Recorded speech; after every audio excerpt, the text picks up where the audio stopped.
Making video games can be as intense as the games themselves. Long hours, high expectations, and the desire to deliver fans the best Unreal Tournament yet requires focus and dedication.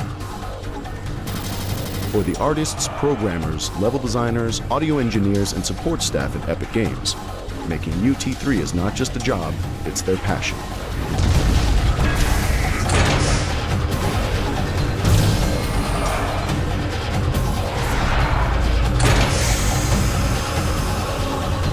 Unreal Tournament 3 required the collaboration of dozens of talented individuals for a time period of over 2 years.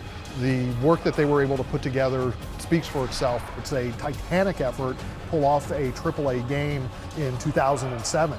We have this huge amount of collaboration and communication required to keep everybody productive, to keep them on track and working on things we need, not things that we don't.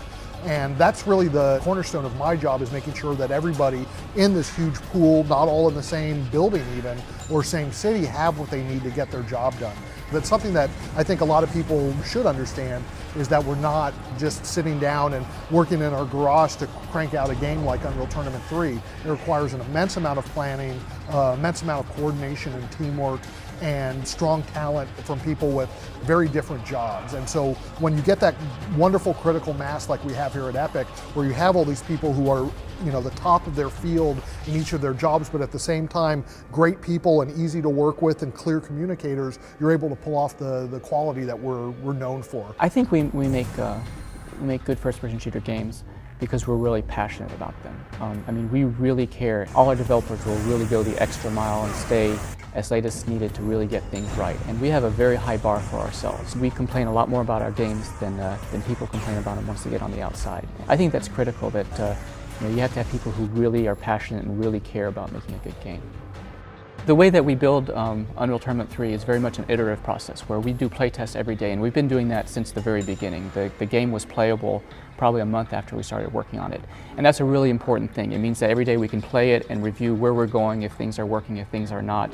And you don't go 3 months and all of a sudden realize, oh my God, we've gone down the totally wrong path. And I think that's a really important part of what is going to make this game feel really polished and really tight. We try a lot of cool new ideas, and if they don't work, we cut them. And we don't hang on to stuff just because it sounded cool and we think we can make it cool and when they're dragging the game down.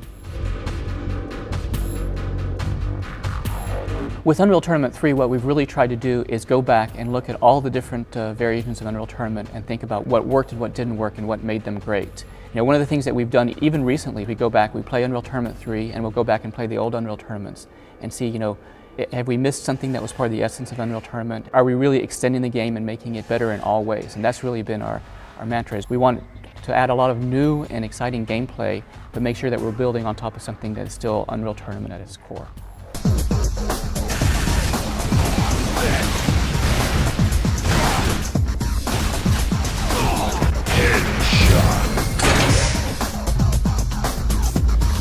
We have mechanical artists, and they sort of alternate between vehicles and weapons, and just in general things that aren't organic, things that have sliding pistons and moving parts.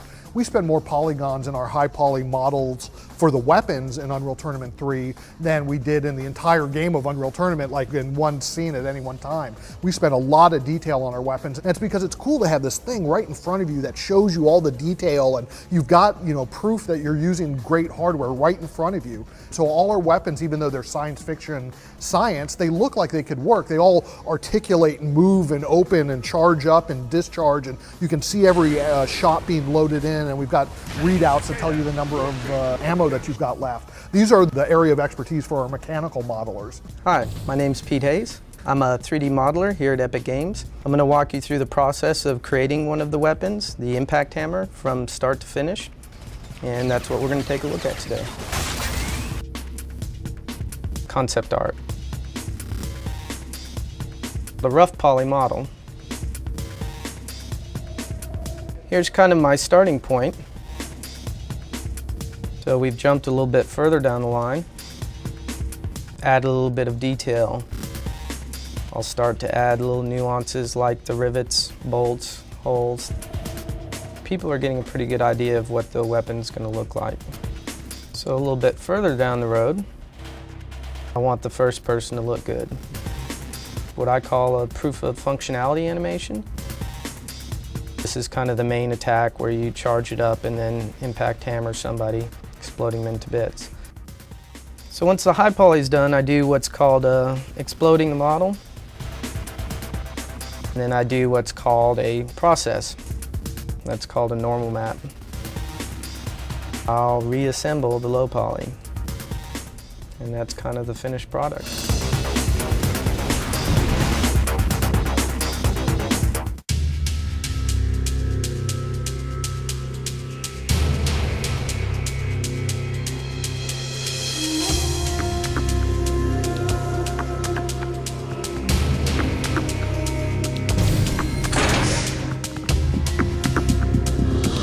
You know, there's a lot of disciplines that go into making a game like Unreal Tournament 3. We have level designers, and level designers are really where, you know, the fun is sort of gestated. That's where their job is to go and create these play spaces that even if they're just checkerboards, they're really ugly, you can still see the fun. You can still have the fun when you play it. And there's a lot of technical aspects to their job as well, namely they have to worry about performance. And so you can make the most beautiful map in the world, but if it runs at 2 frames, nobody's going to care. And so you have to do a nice trade-off between performance and visuals at all times. Starting a level is kind of a daunting task for some people. A lot of people think that a level just gets made and is fun, you know, things kind of randomly come together. But there's really a very long process involved in getting a level to where it ends up. That involves the ideas of many different people and a lot of different hands touching it. You really start with a basic concept, whether it's a gameplay idea or a location or a trap or whatever it is that you really want to do. You just have to start with this basic core concept. From there, we do what's called shelling it out, which is really, really basic geometry, just flat walls, no decorations at all. Just get in there and play. We work very hard on game flow so that people are funneled down corridors to a specific point where there is a specific item that they need to pick up. Random example, tight corridors should have something like a flat cannon which can bounce around in that narrow space and help that person as they go through the corridor. So there's a lot of thought that gets involved not only into the way that the level is laid out, but where the items go that are in there. We just test it at that point. Test over and over and over until we're sure that it is fun as can be. When it's in that really basic state, it's very easy to say, oh, the game would be so much better if there was a door here instead of a wall. And we can just go in and subtract a hole and then boom, we've got a thing we can play in. During that phase, while we have the basic geometry in place and the concept in place, the level goes over to an art team. And we'll start with either coming up with a overview of how we want the area to look and feel, or maybe even go to a concept artist who will take a picture of that geometry and do a paint over. So they'll kind of paint architectural details and foliage or whatever it is on top of our basic geometry. And then starts this very long process of merging the two, where you have a team of artists that develop assets, whether it's textures and materials to static meshes to particle effects, and all that kind of slowly starts to come together and becomes what people recognize as a level. It's truly incredible to see these things really transform from this basic, untextured, blocky, ugly thing into this beautiful environment that's unbelievably realistic.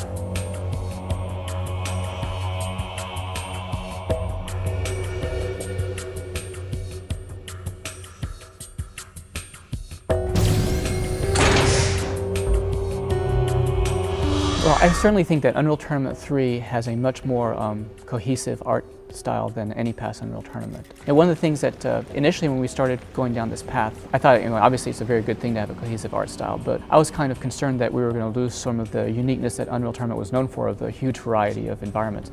And one of the really gratifying things that's turned out is, credit to the art director and art leads and art team, is that we still have this huge variety of environments and places you fight in, but it all feels much more cohesive.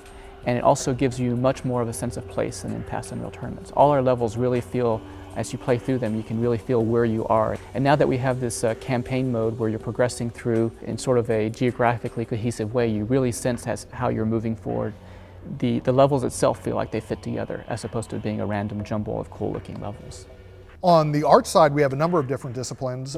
We have concept artists, and like I mentioned before, concept artists' main goal is to get a vision agreed upon before we really spend any significant time. And so it may sound like a lot of time to have someone work on concept arts for a week, but compared to the 3 months that often will be taken in creating the actual assets that are based off that concept art, it's a good trade-off. So it's just much easier to make modifications to something with a pencil than with 3D Max.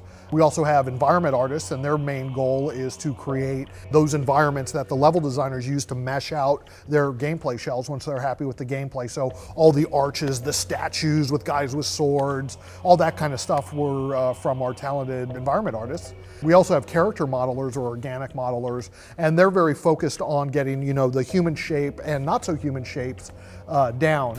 I'm Chris Wells, and I'm a character artist here at Epic Games, and I'd like to go through the process of creating a character with you.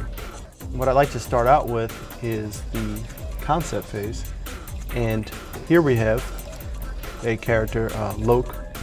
And this settles our grievances. Once we have a concept that works, what we do is we take it into modeling, making a rough proportion model, separating the model into organic and hard surfaces.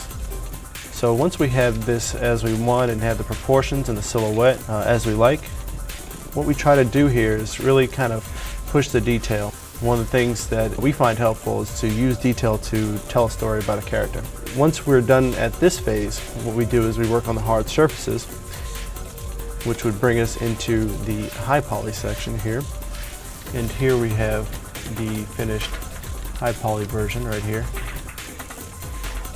One of the things you want to keep in mind is to try to push the silhouette and make sure that there's always a lot of interesting shapes on the model that make it easily identifiable from a distance or when it's moving. At that point, it brings us into the editor, which we can see our final model right here. And that's how we create characters in a nutshell. Hell yeah! This is my kind of fight. The kind where we all die, Othello? Don't worry, your brother's got a plan. They also have to work very closely with animators to make sure that the creatures move right. The most beautiful character model in the world, the illusion will be dispelled like that if it doesn't move like what people would expect, and that's why we use mocap and technologies like that to ensure very natural and human-like motion.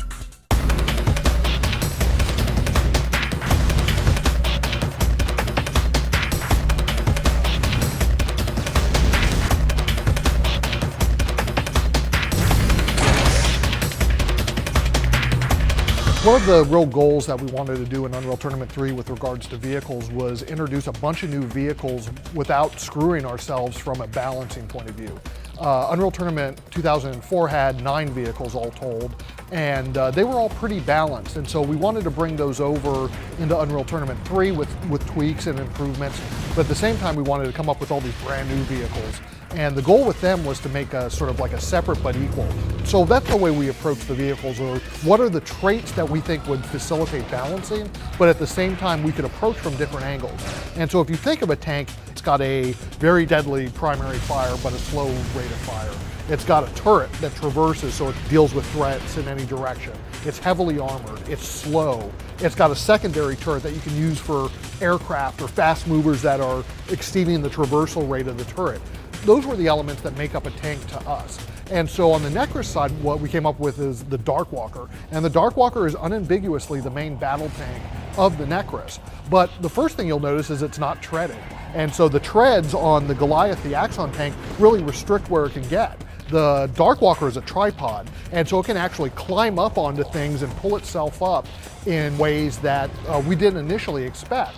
It also could crouch all of a sudden, and so you could do real world tank tactics like hull down, where only your turret is showing to the enemy and the rest of your tank is hidden by the environment. You can do that with the Darkwalker and actually have it crouch, pop up, fire, and then crouch back down. And so we were able to get all these tank-like elements into something that really didn't look like a normal tank, even though it fulfilled that same role. And it certainly allowed us to balance the game. Something that really surprised us, though, was in addition to the way it could traverse certain terrain, was that players just enjoyed going through legs of walkers. And so all of a sudden with the hoverboards, people would be like pulling tricks through this dangerous vehicle's legs and out the other side. Well, that just made the vehicle seem wimpy, which is the last thing we want this thing to communicate to the fans. And so what we decided to do was add this concussion effect that shoots out underneath it, ragdolling anyone. So if you're paying attention and someone goes between your legs, you can hit that, back up as they're trying to get up from being ragdolled and cook them out. And so that was a neat gameplay mechanic that we certainly didn't design. We just sort of saw the behavior and said, what should we do to address that? And then because of that, we came up with a new feature, a new weapon that actually is integral to the vehicle as the primary fire. The Darkwalker early on was this silly looking, just a placeholder, a ball with some tentacles hanging out from him. And I started playing around with it, and then I showed other people, and everybody got really excited about it. And we started putting in play tests, and we went through all kinds of different firing modes for it and everything until we found, oh, this, the one that was perfect. And the day we put it in with the big beam of fire that just, vaporizes people, was we realized that that was it. In this version of UT3, we wanted to give the player a better visual indicator of how the vehicles would be damaged in the process of the game. So we've implemented a damage system, so that as the vehicle's taking hits and damage, it's starting to crumple, it's starting to look charred and burnt. Small fires start to appear in specific places, you start to get sparks coming from the wheel, and then once it gets towards the end of its health, you have pieces coming off, and then you really know that this thing is about to blow up and you have to get out. And then ultimately, once the vehicle has reached the end of its health, the whole thing just blows up in a massive explosion. And it's totally awesome. Like, it feels really good to just have a vehicle just blow up in your face, and it drives you to go and smash up other vehicles. So making those new vehicles and making them really fit into Unreal Tournament was one of the big things that we've added. And I think people will appreciate how much it extends the gameplay and how much it deepens the experience when they get their hands on it.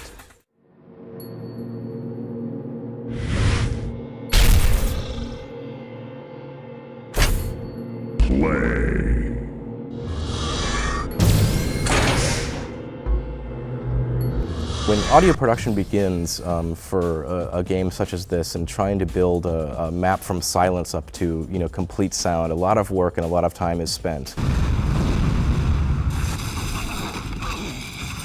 One of the aspects of audio that I like are the ambient sound passes that were made in the maps. In UT3, we actually did a full uncompromised sound pass on every map, and so when you're in the maps themselves, they all have a unique sound to them.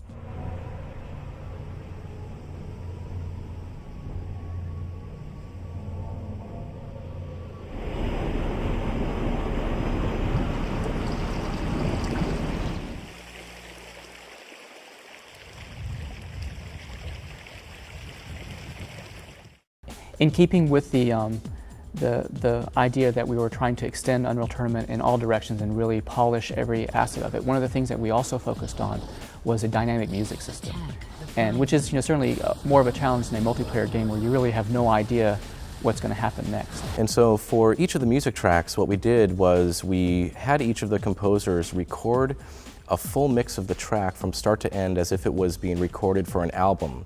But for the in-game music, we had the composers go back and break the music track into 6 different emotional-based segments.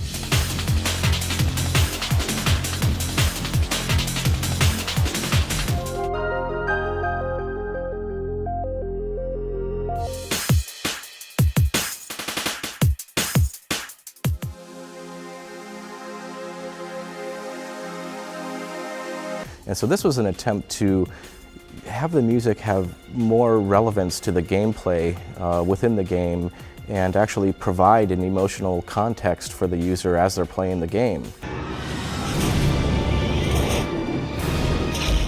Okay, cool. So we're working on the UT3 cinematics at the moment, final stages of development, and working on the Necrus Attack cinematic, which occurs about halfway through the game with music mix only.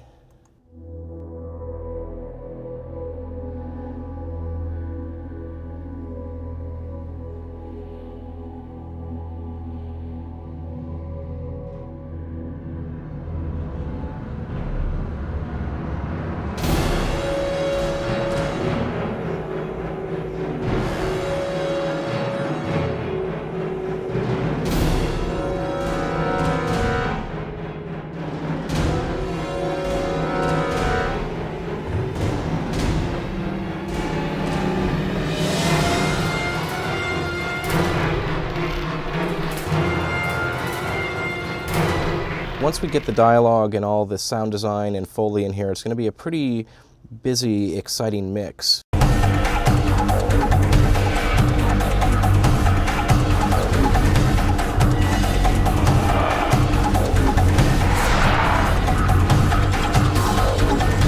Unreal Tournament 3 was a real passion product for the team here at Epic Games. Normally you have to make a lot of compromises to get your game done, but we were really able to deliver on the goals that we set out at the onset of the product. Everything that we set out to do, we more or less accomplished, and we love the final product.